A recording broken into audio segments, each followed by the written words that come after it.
Hola,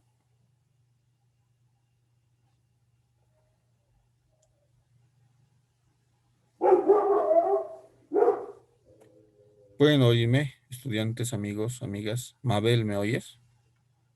Delia.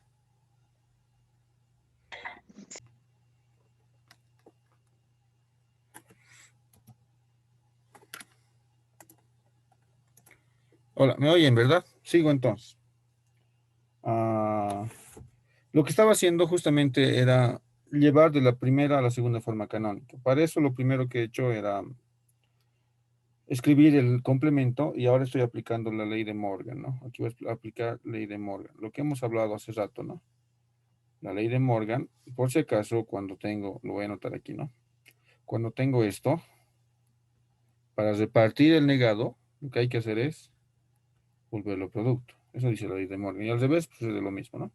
Entonces, bueno, aquí también hay otra ley, ¿no? Que cuando, eso sabemos, si algo doble negado, llego a lo mismo. Entonces, esto se va a volver F, ¿sí? Y bueno, entonces voy negando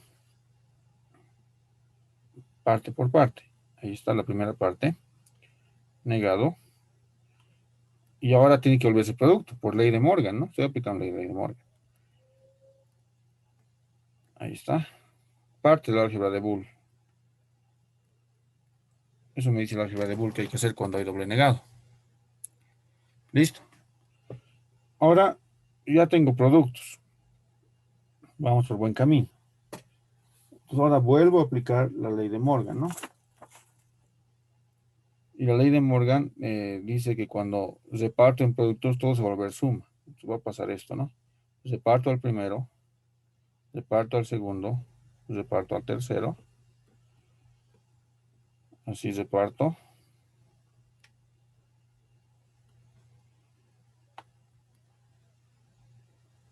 reparto. Ahí está. Listo, estoy aplicando dos veces la ley de Morgan, que es para repartir lo que sea suma sobre producto. Eso es lo que dice. ¿Ok? Y ahora otra vez puedo aplicar la involución, ¿no? O sea, la involución es esto, la segunda es la involución, por si acaso. ¿Ok? Que es igual de la álgebra de Boole. Entonces, cuando tengo A doble negado, anoto nomás A, aquí anoto B, anoto C, por supuesto no pasa nada. Y ahí está A, B negado se queda B negado, C normal, A negado, B negado y C normal. Entonces, esto que acabo de anotar es la misma función f que tenía al principio, solo que está en la segunda forma canónica. Y la primera que me habían dado estaba en la primera forma canónica. ¿Ok?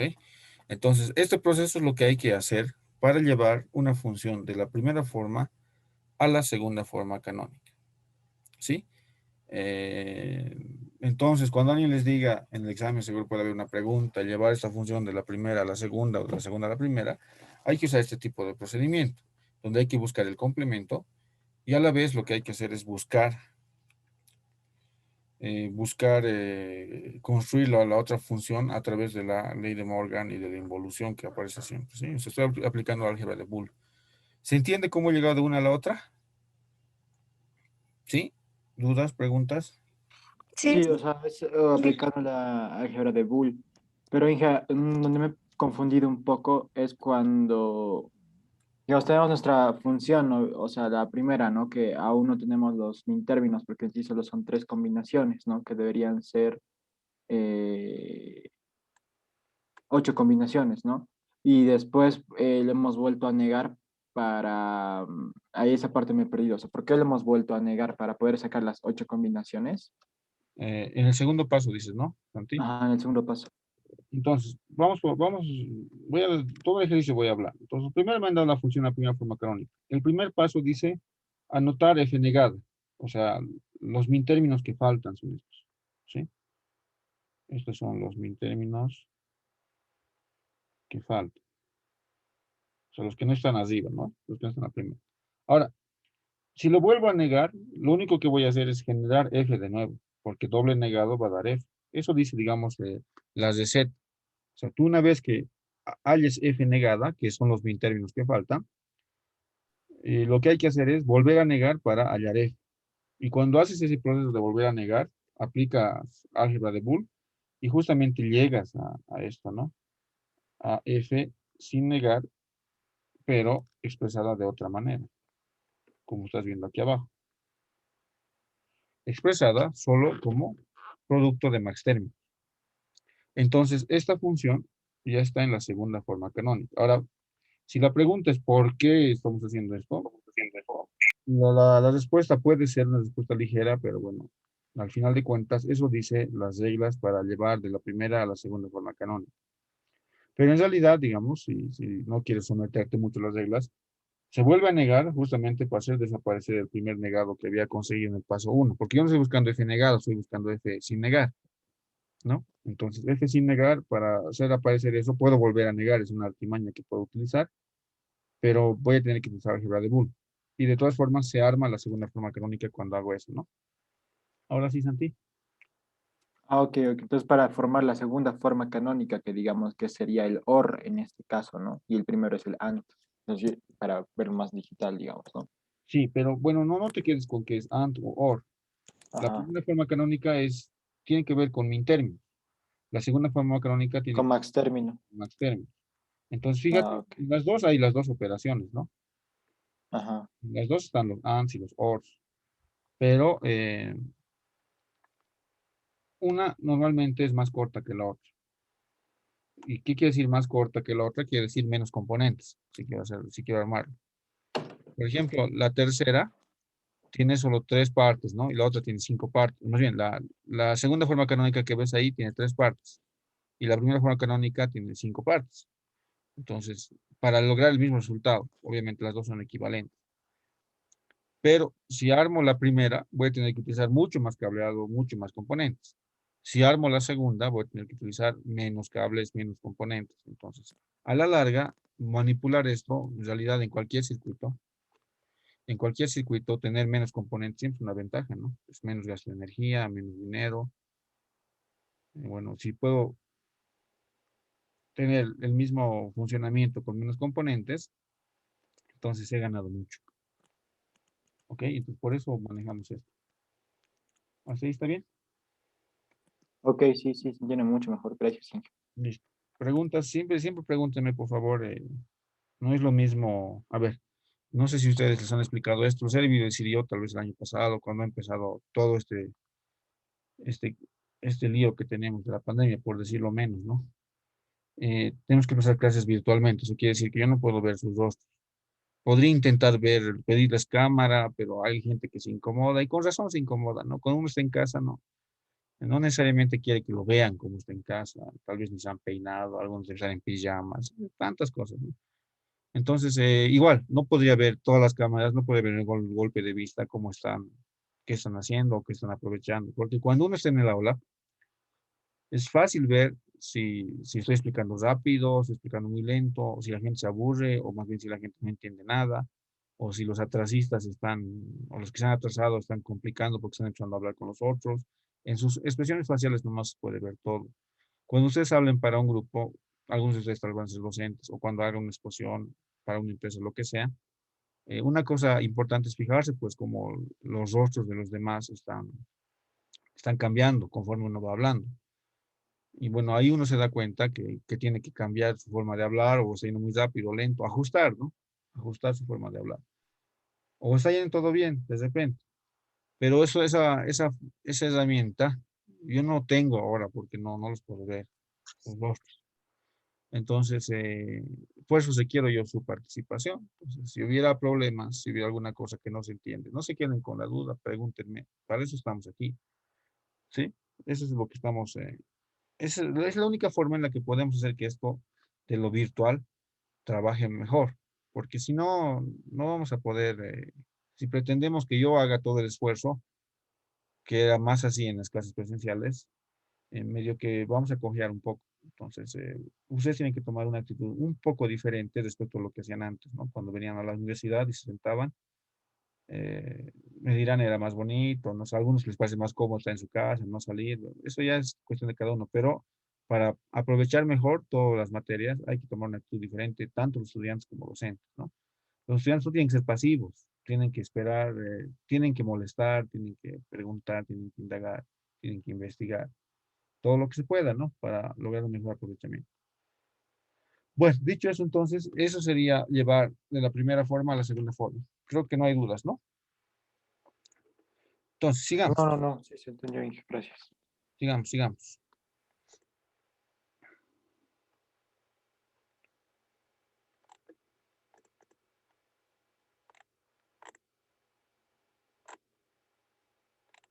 Un ratito. Aquí está. Listo. Entonces, eso era cuando teníamos la primera forma canónica, obtener la segunda forma canónica. También puede ser el proceso inverso, o sea, a partir de la segunda forma y llegar a la primera forma. En realidad es exactamente lo mismo, ¿sí? Y esto no lo voy a hacer por cuestión de tiempo, pero podría ser exactamente el mismo proceso. O sea, no es totalmente, absolutamente todo igual, pero me refiero a que igual hay que construir F negada, pero ya con más términos hay que volver a negar para llegar a la primera forma canónica, ¿sí? Cuando hagamos el ejercicio de la práctica voy a hacer algunos ejemplos. Entonces, eso es cuando tengo una función en la primera forma canónica y quiero llevarlo a la segunda forma canónica. Ahora, sucede que a veces me van a dar funciones que no están ni en la primera forma canónica, ni en la segunda forma canónica. Listo, entonces, cuando tengo esas funciones y yo quiero llevarlas a una forma canónica, a cualquiera de las dos, lo que hay que hacer es este proceso que está aquí en esta diapositiva. Entonces, ¿qué hay que hacer? Para eso se llama canonización de funciones, o sea, cuando la función que me dan no está ni en la primera ni en la segunda. Entonces, el objetivo es llevarlo a la primera o a la segunda, no hay problema. Entonces, ¿qué hay que hacer? Primero, generalmente la primera forma canónica es la más popular, ¿no? Lo primero que hay que hacer es separar de la función aquellos que no son min términos o max términos, ¿sí? Primer paso. Segundo paso, se establece el número de variables que faltan a los términos. Entonces, si falta una variable, el término se intercepta con x más x igual a 1 en la estructura de la primera forma canónica o con el término se realiza la unión de x por x negado igual a 0 en la estructura de la segunda forma canónica. Voy a hacer un ejemplo, no se preocupe, estoy leyendo los pasos. Y dice, si falta más de una variable, el término se intercepta con la primera parte del teorema fundamental formado por las variables que faltan en la estructura de la primera forma canónica. ¿Sí? No se preocupen, ahorita lo voy a mostrar cómo se hace. Y después se reemplazan los términos obtenidos en la función y se eliminan los mintérminos o los términos repetidos en la aplicación de la ley de potencia. Listo. Entonces, esos son los pasos que uno debe seguir para canonizar una función. Entonces, vamos por partes, no nos complicaremos, no nos asustaremos. Y con esto ya estamos listos para hablar del laboratorio. Entonces, me apuro, porque no quiero que me pise el tiempo. Entonces, hagamos este ejemplito. Me dan esta función, que no está ni en la primera forma canónica, ni en la segunda, ¿no? Parece que estuviera en la primera, pero ¿quién me dice por qué no está en la primera forma? ¿Cuál es la condición para que esté en... Porque está negando B otra vez. No, Ah, no, es porque no tiene, o sea, no están todos, no está como en la forma de min términos. muy bien. En realidad, este término de aquí que está solito, estoy compartiendo, ¿no? Un ratito, un ratito. Aquí hay que dejar de compartir.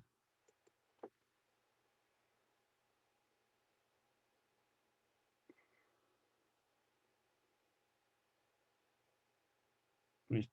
Entonces, este término, este C solito, no está en forma de min término, no es un min término. Entonces, no puede ser primera forma canónica, aunque parezca. Y ahí es Y, evidente, ¿no? En y el realidad, tampoco, y el AB tampoco, ¿no? la B tampoco, Porque, no es min término, entonces no es primera forma canónica. Si bien es una función lógica, no es en la primera forma canónica. El que sí es min término es el del medio. Ese sí es min término. Entonces, lo primero que dice es, en los pasos hemos dicho, hay que preparar la función y separar quiénes son max términos y quiénes, más bien, quiénes son min términos y quiénes no. Entonces me voy a anotar aquí a los que son min términos, a los que no son. Ahí está. Y ahí está. Esos no son min términos. ¿Sí? Entonces, ¿qué dice, qué dice la regla o más bien la receta que hemos leído hace rato? Dice, voy a volver a leer, ustedes ya no lo tienen en los ojos, pero dice, si falta una variable, en el caso, en el segundo caso, en el caso I voy a poner, en el caso I falta una variable, ¿no? Dice, si falta una variable, falta la C, el término se intercepta con, dice, X más X negado igual a 1. A ver, entonces, en el término I falta una variable, entonces, ¿qué voy a hacer? Lo que voy a hacer es agarrar lo que tengo e intersectarlo, dice. Intersectarlo quiere decir por, ¿no? Se multiplica el producto lógico con la variable que falta de esta manera. Ahora, ¿por qué tengo derecho de hacer eso? Fácil, porque, cuidado, cualquier variable sumado con su negado, eso es 1, ¿sí? Y cualquier variable y multiplicado por 1 sigue siendo y en producto lógico. Esas son leyes de álgebra de Boole. Entonces, si tenía A producto B negado, al multiplicar por paréntesis C más C negado, lo que estoy haciendo es multiplicar por 1, ¿no? Claro, en sí no estaríamos cambiando la expresión. No estoy cambiando nada.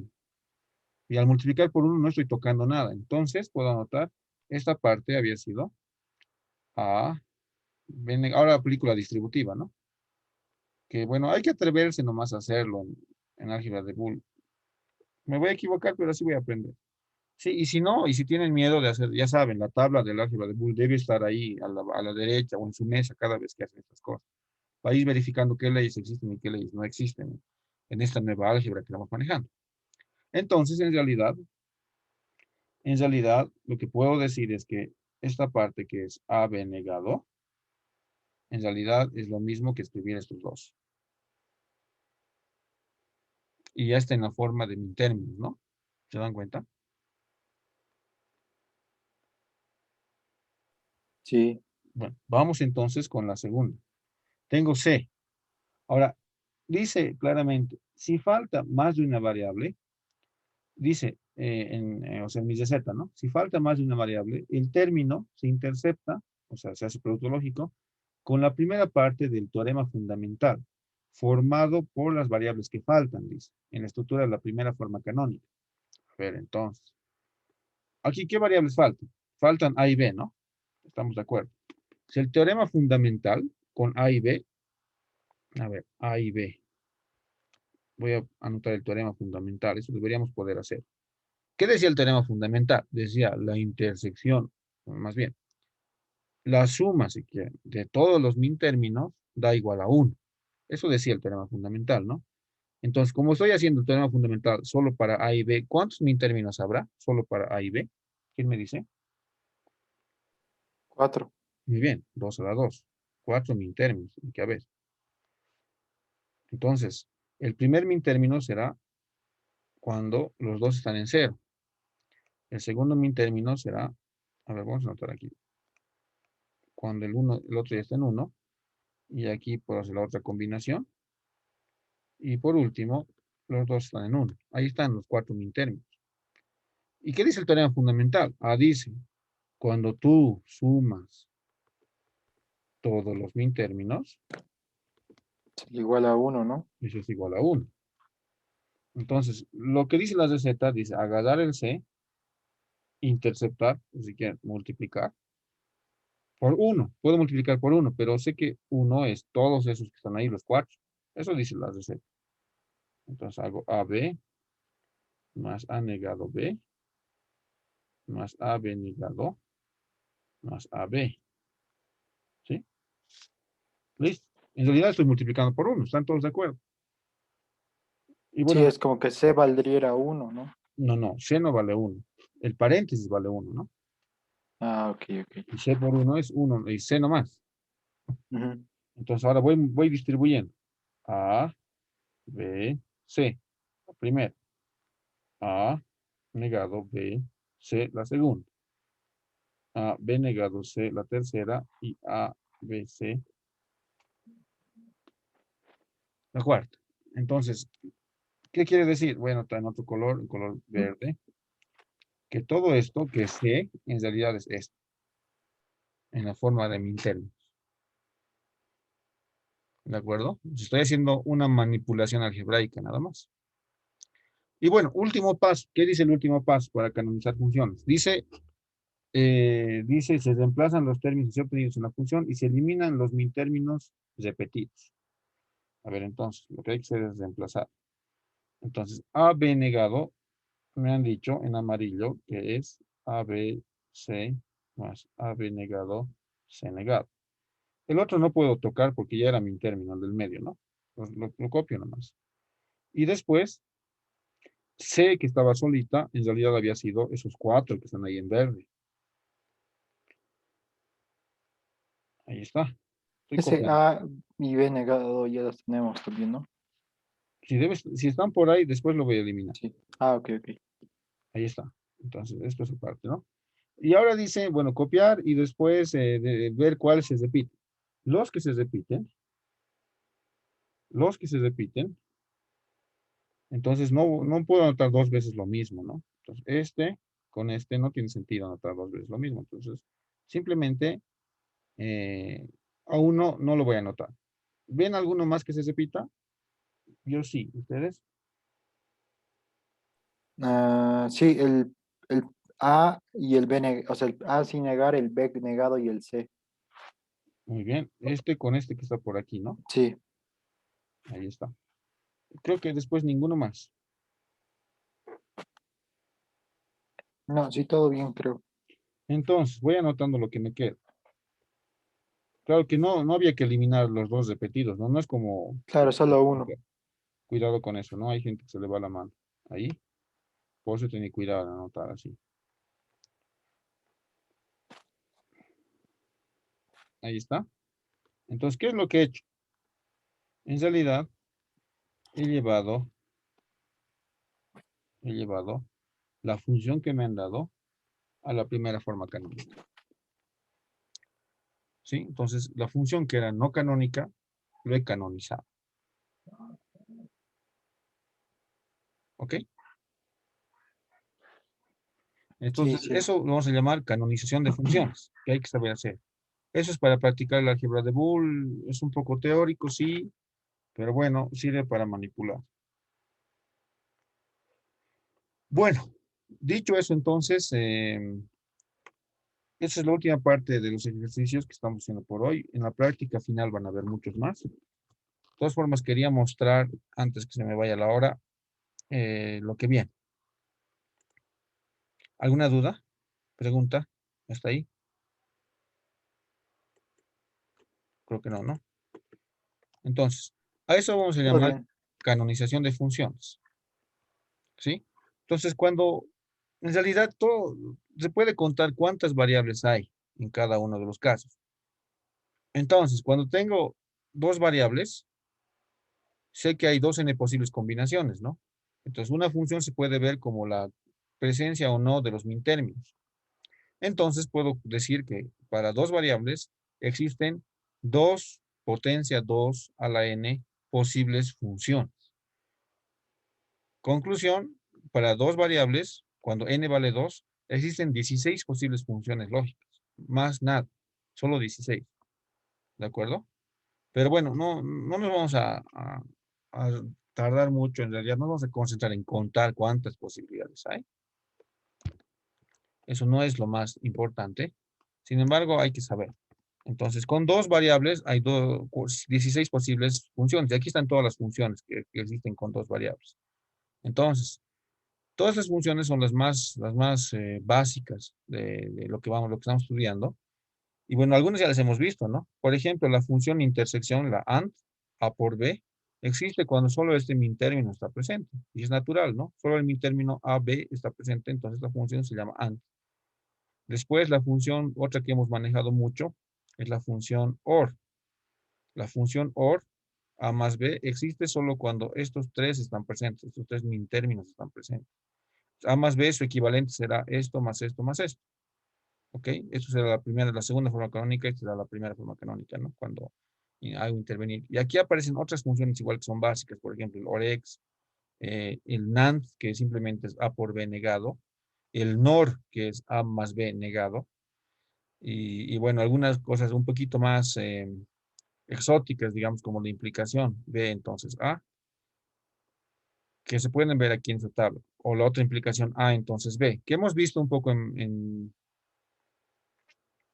lógica matemática, ¿no? Pero bueno, las 16 funciones están aquí, y los min términos que estuvieran presentes están también aquí. Estos son min términos, ¿no? Entonces, si alguien habla de la función NAND, bueno, pues será A negado, B negado, más A negado, B, más A, B negado. ¿Sí? Eso será NAND. ¿Ok? Espero que se comprenda. Son 16 funciones. Esto no hay que saber de memoria, pero hay que saber dónde encontrarlo. Entonces, ahora vamos a la simbología, de lo que hablaba la vez pasada. Nosotros, si bien estamos manejando esas operaciones o esas funciones, si quieren, las vamos a simbolizar en digital de una manera particular para facilitar el entendimiento de los circuitos. Entonces, cuando hablamos de la más clásica, la AND, sabemos la tabla de verdad. Aquí está la tabla de verdad. De las combinaciones de las entradas, sabemos que esto va a salir. Esto por lógica ya sabemos. Esto es como hacer un I, ¿no? Viene de la lógica matemática, de lo que ya hemos hablado desde el primer día de clase. Esto se justifica con lógica matemática. O sea, ha sido inspirado en eso en realidad. Entonces, en la función nosotros vamos a notar A por B, producto lógico, ¿no? Con un puntito. Pero para hacer circuitos, vamos a utilizar este símbolo. Cuando utilizo este símbolo, estoy representando que la salida va a ser el producto lógico de A por B. ¿Sí? Por símbolos, entonces, y bueno, por símbolos voy a llegar a esto. Ahora, en el caso del OR, por ejemplo, tengo otra tabla de verdad, porque es otra operación. Tengo una función en la función en la que voy a anotar A más B, sabiendo que esto es una suma lógica, o si quieren OR, como hemos dicho, para acostumbrarnos, ya lo he adelantado la forma de decirlo. Y el símbolo simplemente es lo mismo que antes, solo que está curvado esto, ¿no? Esto me indica que tengo que sumar de manera lógica con esta tabla de verdad las entradas A y B para llegar a algo después. ¿Sí? Y bueno, esto es lo que voy a utilizar en simbología. Estas son las dos principales operaciones. Ahora vamos al inversor. El inversor es, ya saben, entra un 1, sale un 0, entra un 0, sale un 1. Y la simbología que vamos a utilizar es esta, un triángulo con su punto. Esto está indicando que la salida lo único que va a hacer es invertir lo que está en la entrada. Ahora, algunos un poco más exóticos, como el NOR. ¿El NOR qué es? El NOR es lo mismo que el OR, solo que voy a negar la salida. O sea, es sumar, pero negado de lo que salga en la suma. ¿Sí? Y sale un NOR. Para un NAND, o sea, ya no es AND nomás, es NAND, pues tiene una negada adelante. Eso quiere decir, o sea, una N adelante quiere decir que la respuesta la voy a negar. ¿Sí? Y aquí lo más exótico, el OREX. El OREX tiene esta tabla de verdad. ¿Sí? Que va a servir para algunos casos. Esto es el OREX. Tiene esta simbología con este más, pero en un círculo. Y bueno, para hacerlo, en realidad la función se escribe así, y hablar de símbolo es lo mismo que el OR, solo que pongo una línea más aquí. Sí, esta operación no la he visto detalle, pero en algunas aplicaciones va a aparecer. Y simplemente es otra operación, no hay que hacerse más preguntas, es otra operación. Tenemos todas estas operaciones que nos indican cómo funcionan las variables lógicas cuando se combinan, ¿no? Cuando combino A más B, responde esta tabla de verdad y se simboliza así. A por B responde esta tabla de verdad y se simboliza así. Y si, bueno, hago A or X B, así responde a esta tabla de verdad y se simboliza así. Nada más. Eso es lo único que estoy diciendo. ¿Hasta ahí todo claro? Sí, sí, sí. Ok, sigamos. Listo. Entonces, con eso ya hemos acabado la teoría del primer capítulo. Ahora, iremos un poco a lo que quiero que se haga eh, en el laboratorio. A ver, no. ¿Cómo continuamos? Entonces, la pregunta que todos deberían hacerse, bueno, entonces, ¿cómo hago esa lógica? Esto voy a hablar un poco después. Fíjense, para adelantar un poco lo que tenemos que hablar, cuando hago una compuerta inversora, digamos, lo que hace es invertir la entrada. Ahora, la pregunta como buen electrónico que yo debería hacerme si quiero ir a fondo en electrónica es cómo electrónicamente voy a negar una variable, ¿no? Fácil es decir, ya se está negando, lo que es cero se vuelve uno, pero físicamente, ¿qué está sucediendo? Entonces, para eso, lo que sucede es que nosotros tenemos estos circuitos dentro de las compuertas, ¿sí? Las compuertas que son los chips que vamos a manejar. Entonces, aquí están esos circuitos. Fíjense, para invertir, todo esto tiene que estar presente, todo este circuito. ¿Qué pasa cuando este circuito entra en acción? Aquí entra un 1 lógico y aquí entra sale un 0 lógico. Aquí entra un 0 lógico y aquí sale un 1 lógico. ¿De acuerdo? Entonces, este circuito es responsable de la inversión. Ahora, nunca voy a decir yo, armaremos el circuito. Podríamos armar con transistores y demás cosas, pero no tiene sentido. ¿Por qué no tiene sentido? Porque esto ya está en los chips. Entonces, en un chip que vamos a manejar en el laboratorio de este estilo, tenemos aquí las 4 compuertas, ¿sí? Listas para ser utilizadas. Entonces, aquí está la primera entrada, la segunda entrada en este caso sería un NAND, ¿no? Un NAND, entra la primera, entra la segunda y aquí su salida. La primera, la segunda, su salida. Entonces, en un chip que se puede comprar, estos se pueden comprar, estos circuitos integrados en realidad. Estos circuitos integrados ya tienen las 4 compuertas ahí adentro. Entonces, para hacer laboratorio, me compro uno de estos y ya tengo 4 compuertas ahí, listas para ser utilizadas. ¿De acuerdo? Y bueno, por números igual puedo manejar. Digamos que estoy buscando un AND, ¿no? Entonces me fijo, es el 4071. ¿De acuerdo?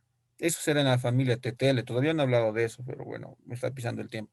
Entonces, si quisiera comprarme los ANDs, tendría que comprarme esto y voy a tener ya 4, con 2 entradas y una salida.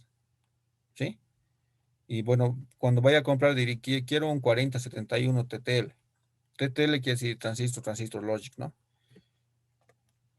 Y bueno, esa es la forma de armar circuitos con estos circuitos integrados. Ahí ya tengo todas las compuertas. ¿Y qué se hace dentro? Lo que hay que saber es dentro, ¿qué está pasando? Ah, dentro de eso hay pues varios transistores que están aquí adentro, que están haciendo este trabajo justamente de invertir o de sumar o de multiplicar productos lógicos, suma lógica, todas las operaciones que hemos visto se hacen aquí adentro. ¿Y cómo se hacen? Ah, se hacen con este tipo de circuitos donde existen muchos transistores. Ahora, ¿podríamos analizar cómo funcionan esos transistores? Sí, podemos llegar a ver qué está pasando, pero no es el objetivo. No vamos a ir mucho al hardware, sino que lo que hay que saber sí que hay transistores allá adentro que están haciendo el trabajo de invertir, de sumar o de multiplicar, dado el caso. ¿Ok? Ahora, cuando hablo de TTL, es la lógica de transistores comunes y corrientes que sabemos, ¿no? Los que han llevado electrónica, esto lo voy a decir rápido porque una cosa es trabajar con esos transistores BJT, y otra cosa es trabajar con esos transistores de MOSFET o si quieren efecto de campo, ¿no? Entonces, la tecnología CMOS, si bien es más rápida, porque trabaja con otro tipo de transistores, es más delicada, ¿de acuerdo? La tecnología TTL trabaja con esos transistores BJT. Entonces, cuando alguien habla de familias lógicas o en sí, de familias lógicas o de familias de circuitos integrados para esta parte de la electrónica, en realidad lo que está hablando es simplemente de usar un transistor o de utilizar otro transistor para los circuitos que hacen exactamente lo mismo, ¿sí? Solo que estos son más rápidos, pero a la vez más delicados, o sea, se arruinan más fácilmente. Y estos son más robustos, ¿sí? Solo que a veces tengo problemas en la conmutación, pero eso sucede rara vez. Entonces, como son también más baratos los TTLs, vamos a manejar nuestros TTLs para nuestros laboratorios, ¿sí? Lo que hay que hacer ahora, esto no he hablado todavía, lo voy a hablar la siguiente. Eh, no, esto nada que ver. A ver, entonces, como todavía no hemos podido llegar plenamente al laboratorio, lo que podemos hacer para adelantar un poco nuestro trabajo es ir llenando el preinforme que hay que hacer. Hay que hacer un preinforme. Yo, como les he dicho, voy a ser flexible con las fechas. Entonces, yo estaba esperando que para las primeras 2 semanas ya tengamos preinforme, simulación y laboratorio del primer laboratorio, ¿no?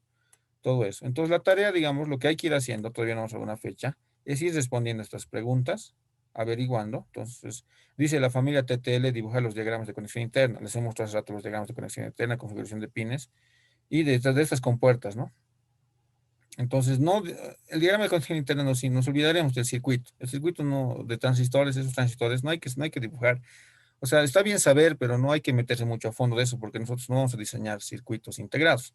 Ahora, si algún día alguno de ustedes electrónicos quiere meterse al diseño de circuitos integrados, ahí ya va a tener que ver cómo funcionan los transistores a nivel micro, ¿no? Pero esas especialidades todavía no hay en Bolivia, así que con calma nomás. De todas formas, hay que saber que en esos circuitos integrados hay transistores que están haciendo todo el trabajo que queremos.